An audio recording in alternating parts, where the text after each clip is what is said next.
It's Thursday, January 16th, and welcome to the New York Amsterdam News Podcast. I'm Cyril Josh Barker, coming to you from the offices of the New York Amsterdam News in Harlem. On this week's podcast, my special guest is author, educator, and award-winning journalist Herb Boyd, who is going to discuss several issues with me, including the impeachment of President Donald Trump and the 2020 election.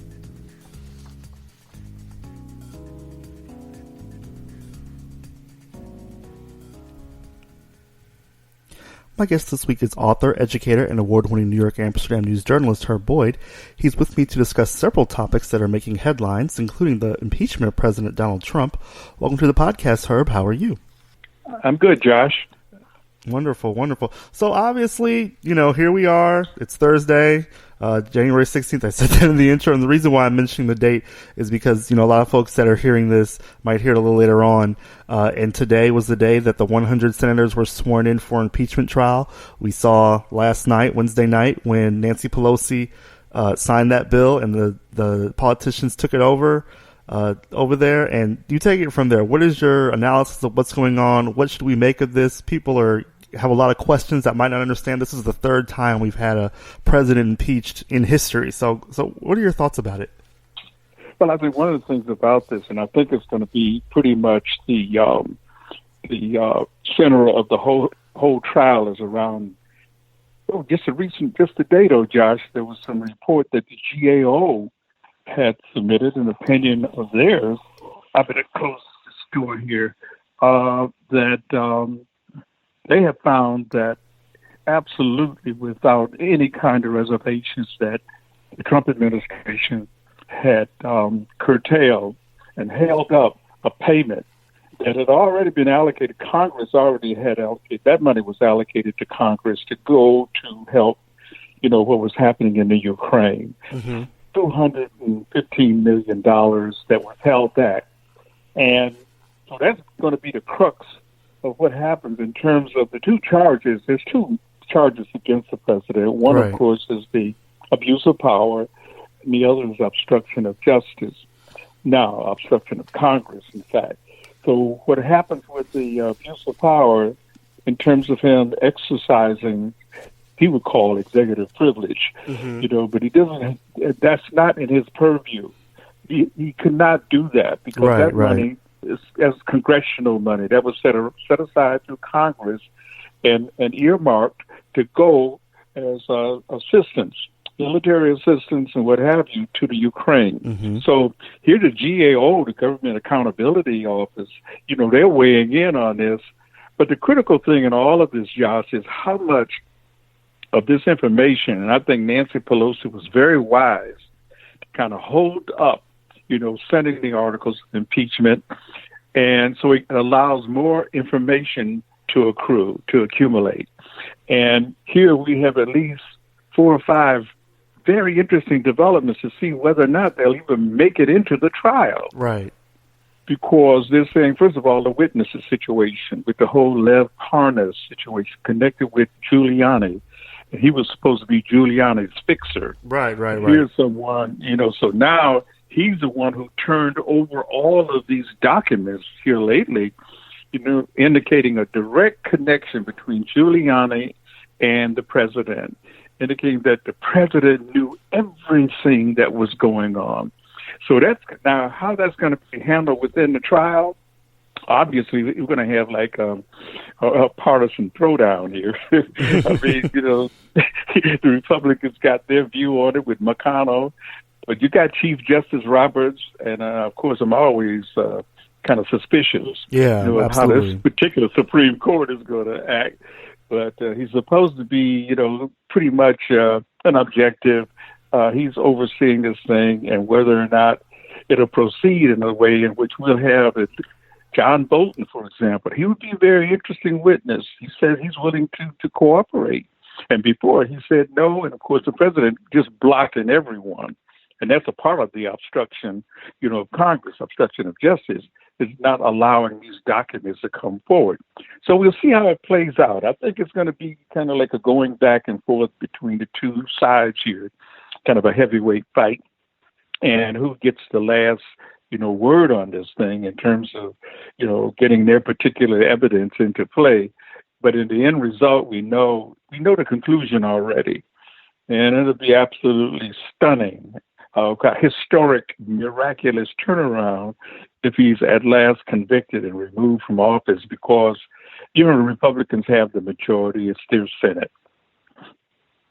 Absolutely. And I think that's the one thing that is on a lot of people's minds. And even today, what was being said at the Capitol, that this president could very well be, I guess it's more of a question. Could he be, and people are thinking that, could he be taken out of office because of this? Tell us, is that possible? How possible is that? Not really possible because there's constitutional procedures on this. Even, first of all, he's going to have to get conviction. And that means it calls for a 2/3 majority, in the Senate. The Republicans have the controlling factor. One of the things that's very interesting, though, in terms of the vote, and it's not conclusive yet, is whether or not this amendment is a resolution in which they're saying about the witnesses being called. If they can get 4 Republicans to come over and deflect and join the Democrats in saying that they'll have to open up this trial, for new information and for new witnesses too, beyond what the House did. We will see how that plays out. Right now, there appears to be 4 Republicans ready to do that. Right. But they've been under threat, coming from Rand Paul and coming from McConnell, and saying if they do that, there'll be some heavy consequences on that. So here we go again in terms of the kind of threats that the allegations being thrown at individual elected officials. They tell them being threatened and say we're going to have if you go and side with these Democrats, you're going to have hell to pay. Right. So here we go. Yeah.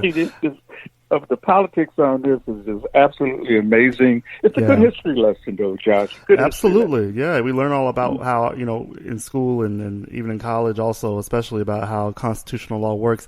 Again, this is only the third time that we've seen a president be impeached. But I want to go back on what you said real quickly, because Bernie Sanders said today, you're talking about the politics of this, and he even said today, he said, I hope Mitch McConnell will, quote, allow us to have a full and fair trial. And, judging by him just saying that alone just kind of tells how this is going to go. Well, we had some early indications that McConnell is in cahoots in the bag with the president. Yeah. And he had to quickly, walk back what he had said, trying to bring some levity of objectivity to all of this. But we know clearly, first of all, he's a leading Republican. This is a Republican president.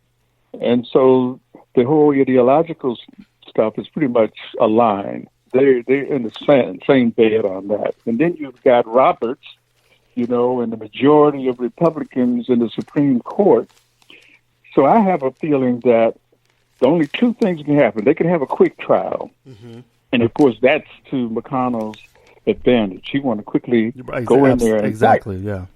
In fact, he actually, a couple of resolutions on the board, even some Republicans signed off on it in terms of having a dismissal.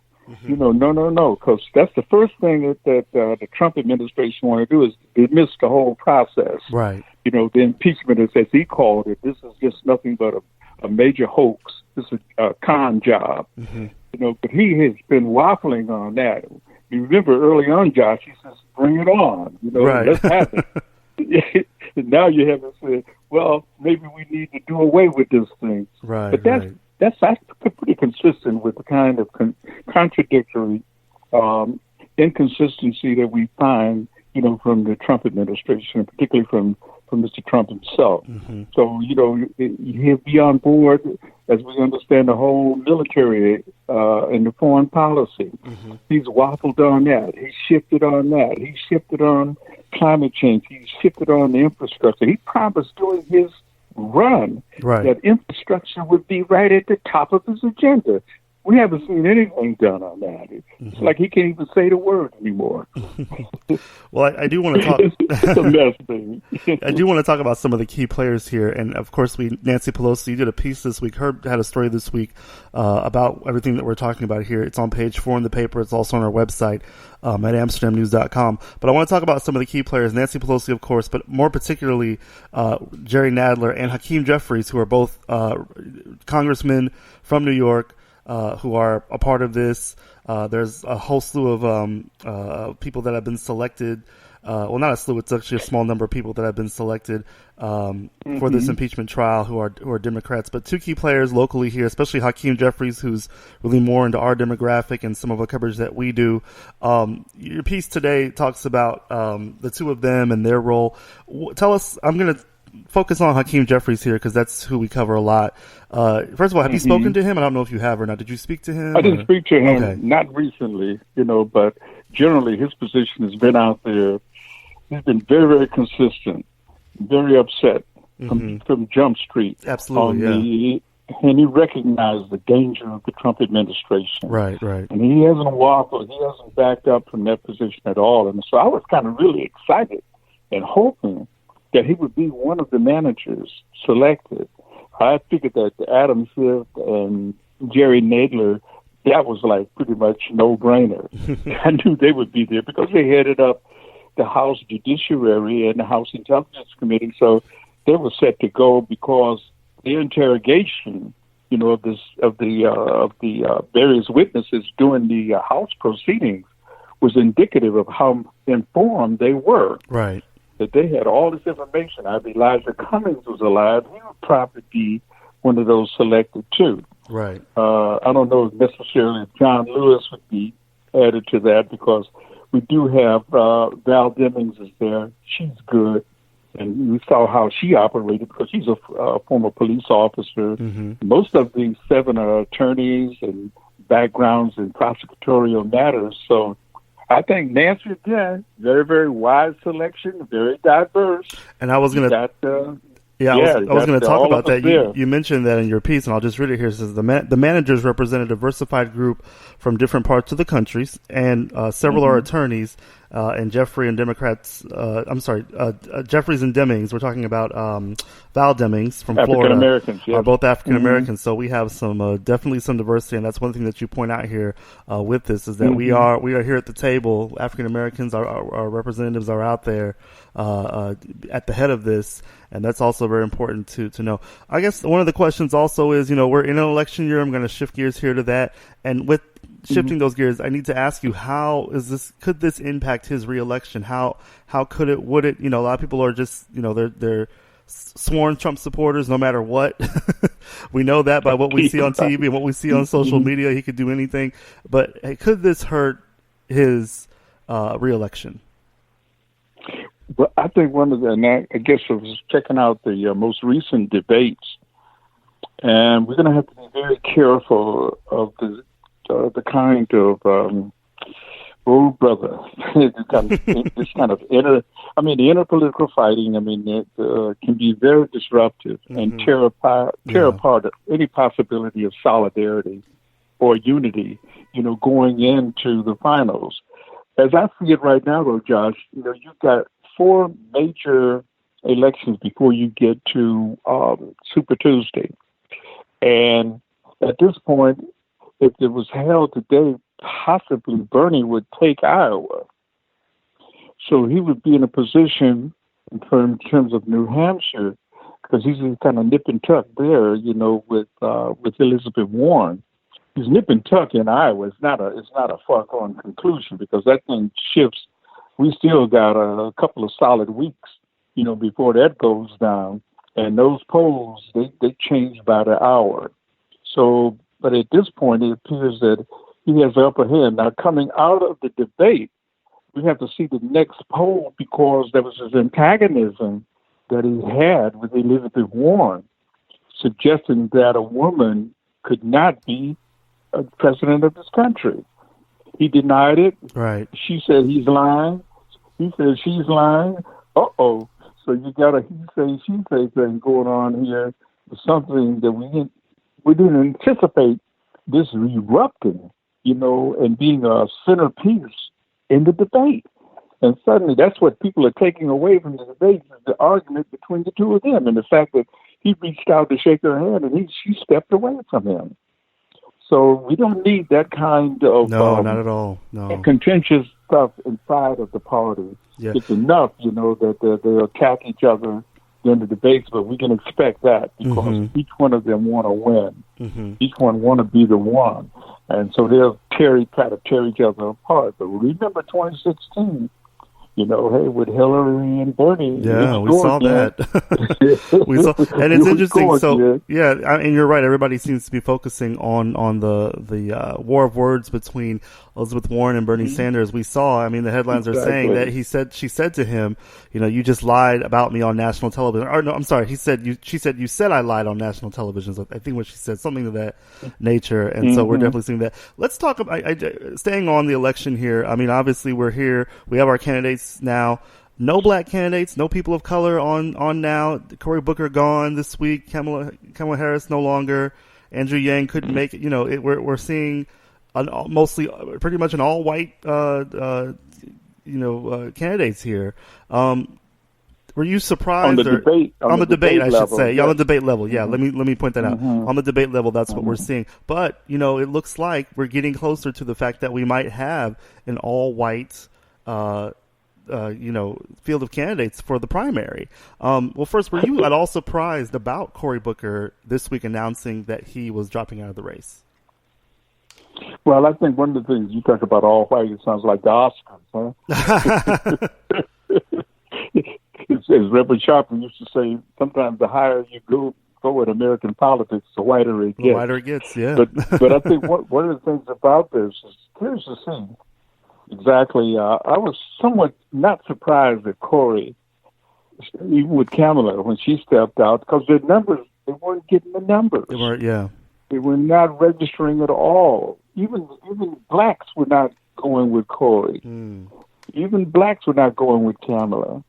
They were like siding with Biden. For the most part. And we're seeing that, yeah. We shouldn't be surprised about that either, because, the Obama connection, he kind of, and then we have to talk about some of the senators and the other on-the-ground elected officials in particular parts of the country and how they line up with these candidates. And they also see how, like, a AOC, for example, and she'll side up, with a particular candidate. And I'm curious to see how Cory has hedged on his and saying that I'm going to support in a very, very vigorous way whoever wins. Okay. And as opposed to Julian Castro said he threw his allegiance to Elizabeth Warren. And that might have been a very shrewd move on his part, because if Elizabeth comes out on top, her first choice as a running mate could be Castro. Right. And I do want to ask you kind that. of like consolidate the Hispanic vote. Right. And I did want to ask you about that. So he, Cory Booker obviously out of the race now. The question is, who is he going to support? And you just said what he said. But could there be a possibility? Could there be a room for him to be a VP candidate? Because that usually does happen. And it's interesting. There was a poll that was taken by a political, I think it's Insider NJ, which is a political website in New Jersey. And there was like an informal poll that they asked the online users to fill to select who should he support, and I think number one was like Pete Buttigieg, and like number two was I can't remember, but I'll reiterate it. But could there be room for him to be a VP candidate? Is there a possibility of that? It depends on, Josh, who comes out on top. Okay. Like, for example, if Biden comes out on top, he doesn't need Cory. Oh, he okay. He has the black vote already. Yeah. So the only thing Cory is bringing to the table, it would be interesting if Elizabeth, she would have a choice between African American or Hispanic running mate, because that's where she's not getting the numbers that she needs to beat Trump, and I think getting a Hispanic on that, because they're going to be the largest voting bloc, for the next election. Large larger, about 2 or 3 million larger than the African American vote. So you need to get that consolidated and sealed, because that's up for grabs. Mm-hmm. As not Hispanic is a monolithic thing. Obviously, none of the groups are monolithic. Right, But right. the majority, though, of African Americans are Democrats. The majority of Hispanics are Democrats. So I think it's going to be Asians a factor too. But I think for the most part, it depends on who comes out on top. Now, if Bernie comes out on top, he would be wise to do like maybe a swing toward the center, because he already represents the liberal left. Mm-hmm. Elizabeth Warren, if she comes out on top, she represents the liberal left. Right, She might want to pick a more centrist candidate to appeal to particularly those battleground states that were so absolutely crucial when it comes to the Electoral College. Mm-hmm. And that's what, in other words, we could have a repeat, a redo of the same thing, of Hillary coming out and beating Trump by 3 million votes, and still, the Electoral College steps in and makes the decision. So we got to keep that in mind in terms of the battleground states, particularly like Ohio, Wisconsin. And you can see in Wisconsin, they're trying to remove some 200,000 people from the voting. Yeah, I cannot believe I do believe we're still having this issue with trying to suppress the black vote. It's just so, and it's interesting you mentioned that, because Black History Month, that's what we're going to be discussing in February, is about black vote and black suffrage and the history of how the system and all these different things have been trying to knock out our vote and keep us away from the polls, and it's still happening now, which is so sad. I just want to reiterate that number. So this is the InsiderNJ.com user poll, and then out of all the candidates, 44% of people that were polled said that Cory Booker should back Pete Buttigieg, and 50% think that he should back Andrew Yang. So I just wanted to get those numbers correct from that poll, and that's people in New Jersey, obviously, or whoever, that's a targeted audience. So interesting poll there. I'm sure there might be some different numbers other places, but we'll definitely see. But how I feel about polls, Josh. I'm sorry? You know how I feel about polls. Oh yeah, absolutely. Yeah, me too. Yeah, absolutely. A temporary measure of what's happening at the moment. There's no indication of what's going to happen in the long run. Right. And they vacillate depending on who's doing the poll, who's being polled, and what questions are being polled. Right. I mean, it's so many factors involved in that. But I think it's interesting to see that they would say a Buttigieg or Andrew Yang, which of course is just putting. I don't think there's a good mix there, particularly with Yang and Cory. Right, right. Come on, Yang doesn't need Cory. Right. Well, I have to reiterate, that's an online poll. It's not scientific. People just go in and click the candidate that they like. So it's pretty informal, but it's pretty interesting, the results that we're seeing there. I want to talk a little bit about, I think you wrote. A little bit about the 2020 census. I know that you've spoken a little bit about it on the radio show that we do at BLS. There's been a lot going on with that, because this is the year where we're going to be doing that. Tell us what you're seeing. I'm a huge person about go out there, fill it out. It's so important. This should be a top priority along with the presidential election and other things. But tell us your take on the census and how important it is and why we should participate. I worked with the Census Bureau in 1980. Okay. In Detroit, in the Highland Park, which is an enclave in Detroit. And I ran what they call the Special Projects section, along with the Highland Park's mayor, Arthur Blackwell. He headed up our whole group in that region of the city. And in handling special projects, my responsibility to see that people were enumerated in places where they were transient, and particularly hotels, motels, shelters, hospitals, those kind of situations. Because we understand that African Americans are vastly undercounted in this country anyway. And you're moving to special projects where they may be there for a moment or not being reached at all, to say nothing of the homeless in this country. And we went around and rounded up a lot of the homeless people and also got them enumerated, because those numbers are important in so many significant ways. There's an allocation of funds, to say nothing of that. The drawing of, district lines, the whole issue of gerrymandering, to say nothing of taxes, property taxes, millage, all of those things are factored in. I mean, in the count that they get. So you want to get an accurate count and get as many counted of the 330 million people that live in this country, to say nothing about the definition. Of course, the ongoing situation in terms of how do you, under what category do you sign in? And of course, that's going to be a distinction. That's a difference too. That's an important distinction that hasn't been drawn out. Over the years, we argued about whether or not, the African American, blacks, people of color. Yeah, that's always an issue about what we like to be called and what we call ourselves. I know that there's been some changes with that. So, well, so the census is always something that this is the biennial census. It happens every 10 years. Get a bead on not only the overall count, but where are the shifting demographics? Because that's another factor. Absolutely. Where have people moved from one place to another? Because historically, it was not very much movement in this country. People never moved more than 25 miles from the place they were born.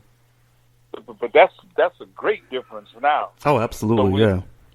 You dig it? So you see how that plays out. I'm curious. I was listening to Julie Lennon, who heads up the census here in New York City. She was on New York One just the other day, and she was talking about some of the critical issues facing us in terms of proper, accurate enumeration.